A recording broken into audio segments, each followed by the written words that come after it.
She heard his faint footsteps scurry as he tried to catch up, and suddenly he was standing right in front of her.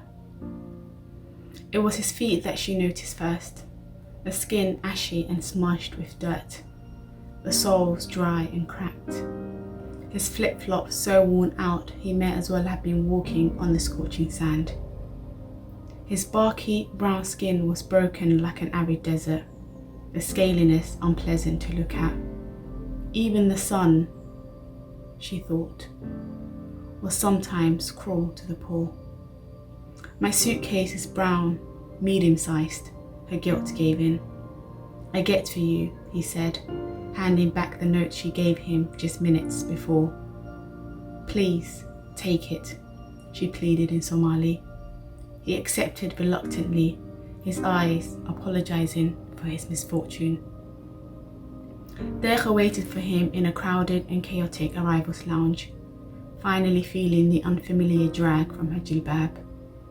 The moment she stepped inside, her breathing thickened and she bit into her lower lip. In the distance and above a sea of heads draped in different coloured cotton, she spotted the visa sign behind a disorderly queue. She got in line, her handbag securely nestled under her arm, its straps catching the folds of her jilbab.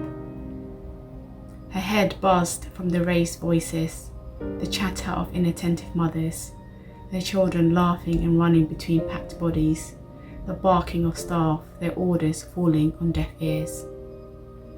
The lady immediately in front of her turned and stared. She had an unforgiving face. Deqa looked away so as not to shrivel under her gaze, instead watching her through the corners of her eyes as she chewed loudly, her lips moist, her teeth making sucking sounds.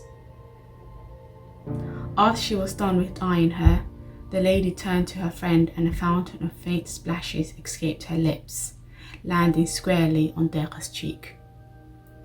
Rare diaspora, she remarked melodramatically, stretching each vowel and reminding Deqa that she didn't belong there either. She began to sweat and she wasn't sure whether it was from the jilbab and unrelenting heat or from the weight of her stare.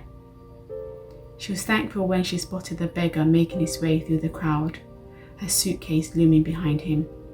Mad Senid, she thanked, both for bringing her suitcase and for saving her from her potentially embarrassing situation.